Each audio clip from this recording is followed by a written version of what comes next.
तुम्हाला तर माहिती आहे सकाळी उठलं की नाही पहिला गोट्यात यायला लागते बघा. मग गोट्यात आलो, दार तिनं उघडलं आणि की नाही लाईट्या लावल्या. गुलाला आणि सुंदरला बाहेर बांधायचं होतं. मग पहिला सुंदरला घेतलं. सुंदरी जरा वांड आहे. सुंदरी ऐकत आहे बघा, पळत पळत का नाही मला व्हलपटत नेत्या.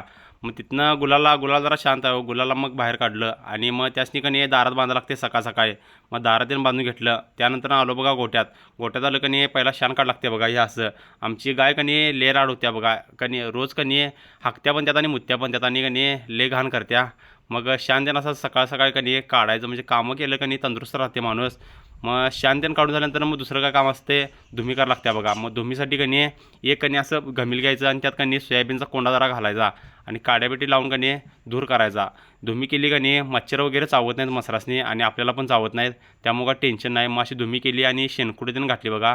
शेणाची शेणकुटं करायची आणि ती घालायची, त्यामुळं बारीक धूर येतोय. मग तिथनं का नाही आलो घरात आणि धाराच्या अगोदर का नाही भरडा काढ लागतोय. मग दोघांसनी का नाही गाईला 1-2 मापटी आणि म्हशीला 2 मापटी का नाही गोळी काढ लागत्या आणि गोळीतून काढून का नाही मग दारात घेऊन यायचं आणि ती भिजवायची.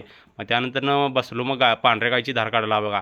सकाळी एकदम फ्रेश का नाही गाईपासून सुरुवात होत्या. मग धार त्यानं काढली. धार काढून आल्यानंतर बाहेर मण्या आमची वाटच बघत बसलेला असतोय. दुधाची बारडी घेऊन आलो, तेवढ्यात का नाही मण्या आला बघा बाहेर. दूध घाल म्हटला. दूध घातल्याशिवाय का नाही जाईत नाही. वाट बघत असतोय, धार काढली का नाही येतोय बाहेर आडत पाठीमागं पायात येतोय सारखं सारखं.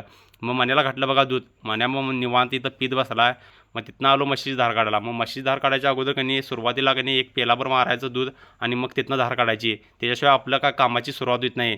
त्यामुळं का नाही एक गरमागरम का नाही दूध एकदम फ्रेश मारायचं. तिथनं आलो दूध बीत घालून आणि मग घरात मस्तपैकी भडंग केलता. भडंग खाईत बसलो, चहा पीत भडंग तीन खाला आणि आई आणि मी इकडे शेताकडे आलो बघा. ही लावणीतलं का नाही खुरपण करायची होती. मग खुरपण तीन थोडी केली आहे. मग तिथनं आलो, जरा केस कापायची होती. मग इकडं भावाकडं कोडणीला आलतो. मग कटिंग बिटिंग लय दिवस झालं करा नव्हती. 1.5 महिने झालं केस कापा नव्हती. मिशा विषयातून लय वाढल्या, त्यामुळे कटिंग तीन करून घेतली आहे. आणि मग तिथनं आलो बघा. ह्या गुल्याची का नाही केस कापायची होती. मग कात्रीन का नाही कापा चालू केली. गुल्या कसा निवांत झोपला बघा. कसा आहे डॉन नाद खोळा. मग तिथनं आलो घरात आणि जेवलो मस्तपैकी. तरी तुम्हाला हा ब्लॉग कसा वाटला कमेंट करून सांगा लागते. आवडला असेल तर सबस्क्राईब करावं लागते. जय हिंद, जय महाराष्ट्र.